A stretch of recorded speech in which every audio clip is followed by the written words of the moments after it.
Notre planète nous parle.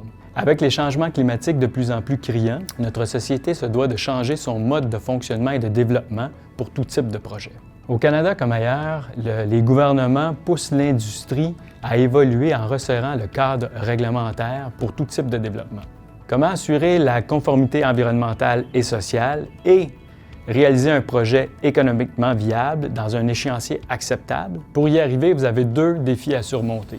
Le premier, c'est le cadre réglementaire. C'est un défi technique interne. Les projets de développement nécessitent tous des autorisations au préalable.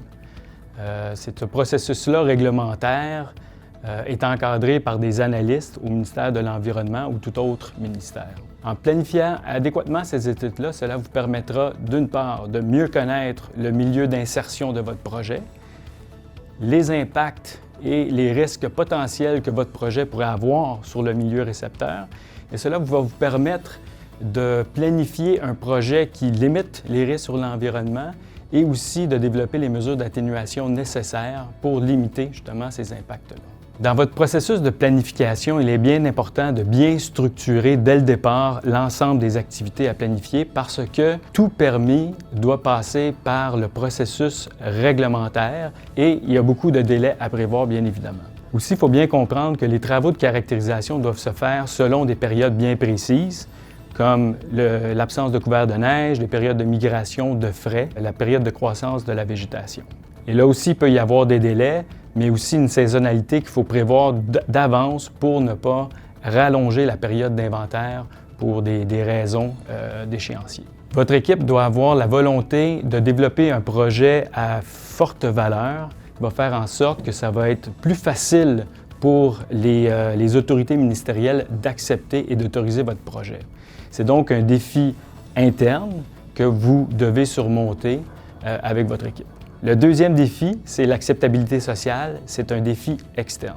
Malheureusement, il y a beaucoup de projets qui n'ont pas pu aller de l'avant, même s'ils avaient eu leurs autorisations, en raison d'une mauvaise acceptabilité sociale. Cette résistance peut s'appuyer sur des motifs fondés, sur un manque d'information ou, pire, de la désinformation provenant de groupes opposés. Pour éviter qu'un tel scénario se produise, vous devez bien expliquer votre projet, mais surtout écouter.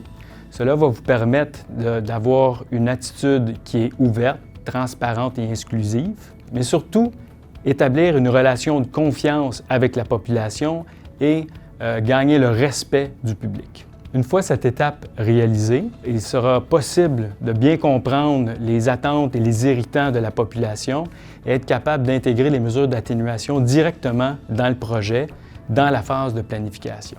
Donc, réalisé en amont, ce processus-là va nous permettre d'avoir une meilleure acceptabilité sociale parce que les gens travailleront de façon proactive et non de façon réactive.